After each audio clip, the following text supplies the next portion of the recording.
Today's press conference touched on a number of safety issues, but all school year long, e-bike safety has been top of mind. Thank you so much for joining us live at 6. I'm Trisha Keene. And I'm Abel Garcia. New rules could soon change how people across North Las Vegas use their e-bikes and scooters. City leaders are looking to crack down on where they can be ridden and how they're used. This comes as hundreds of kids across our valley continue to get hit by cars. That's right. And our North Las Vegas reporter Giovanni Carrillo shows us how many students have been hit and the new changes leaders are proposing.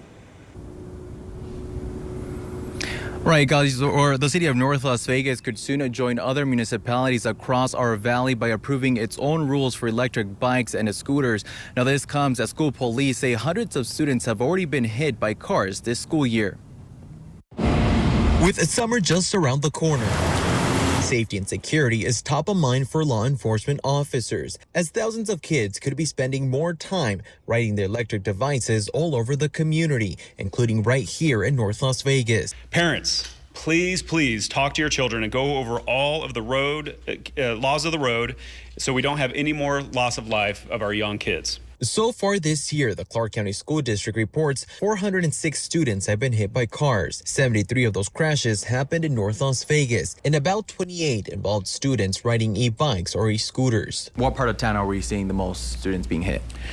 That map is currently being generated now. It's pretty close to being spread out across the valley. Generally, looking at our stats from all the agencies, it's about 50-50 of whether it's the student's fault or the driver's fault. And it's not just police making sure our kids are safe. The city of North Las Vegas could approve new rules during Wednesday's city council meeting for electric scooters, bikes, and motorcycles. That's just safety. Here's what the city is proposing. Electric bikes and scooters will not be allowed on sidewalks, most park areas, and non-designated trails. Minors need to wear helmets, and people are not allowed to drive recklessly. Riders will also need to follow standard traffic laws while on the roads. People who break these rules could have their devices impounded and face a fine. Those things go pretty fast. And you need to have protective helmets and stuff, and you can't ride them on the sidewalk. You hurt somebody. Local William Anderson tells me he's glad the city is making some changes and believes it could help keep the community safe. Be a good rule because those things should be in the street. Now, CCSD police says that you'll likely see a heavier police presence around schools across our valley over the next few weeks. Now, that's because officers want to make sure that you and your kids are safe as you head into the summer months. Now, if you live in the city of North Las Vegas and have any story ideas or concerns, you can reach out to me. You can just scan that QR code on your screens or send me an email at giovanni.carrillo@ktnv.com. Reporting from North Las Vegas, Giovanni Carrillo. Giovanni, thank you so much. And you just heard him say it earlier. CCSD police report more than 400 students have been hit by cars this school year, and road safety remains a top priority for law enforcement right here in Southern Nevada. That's right. Our Northwest Las Vegas reporter Guy Tannenbaum joins us with some of the ways police are continuing their efforts into summer break and how you can play a role in keeping our students safe.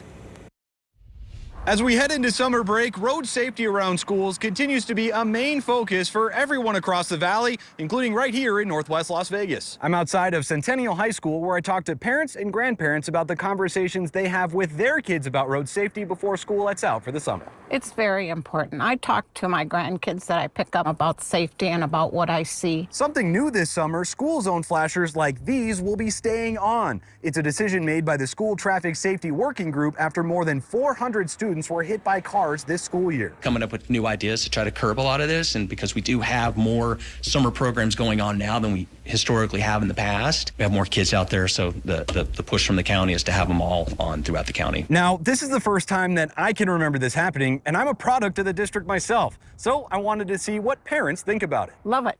How come? Slow people down. But if they don't have police out here once in a while, those flashers are going to do nothing because they know school is not on. It's important to remember that all this comes as a new state law that doubles fines for speeding, illegal U-turns, and other traffic violations in school zones takes effect on July 1st. Slow down. The cars just whip by. They need to watch their surroundings and really be careful. As we head into summer break, if there's something going on here in the Northwest Valley that you think I should know about, let me know. Shoot me an email at guy.tannenbaum@ktnv.com. I'm Guy Tannenbaum, your Channel 13 Northwest Las Vegas reporter. Guy, thank you. And of course, another topic of discussion today, the ongoing concerns about weapons on campus and what security measures will continue into next school year. That's right. Senior reporter Alyssa Bethencourt is at Cimarron High School with a closer look at what's being done to keep students safe. Well, this report helps explain why those conversations are continuing. According to district records, officers recovered 18 handguns on school property during the last school year alone, with several campuses, including Cimarron High School, appearing multiple times in the report.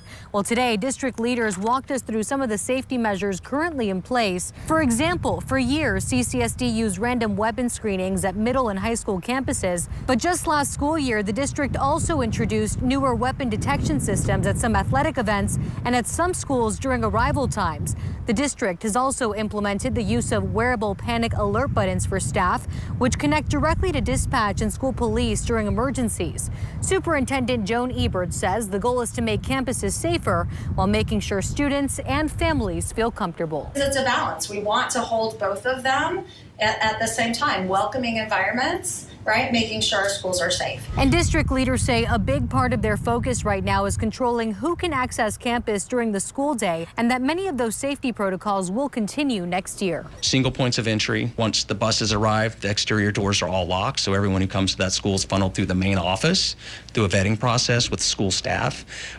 The staff members will also continue to have their Centegix badges. Well, with fights, threats, and other safety concerns continuing on some campuses, the district says many of these measures are now considered part of everyday operations, with even more improvements to come. We also asked the district how campuses are chosen for random screenings and whether officials have seen fewer incidents since adding some of these safety measures. District officials tell me they are working on a response, and we'll make sure to post that online at ktnv.com. Reporting from Cimarron High School, I'm Alyssa Bethencourt.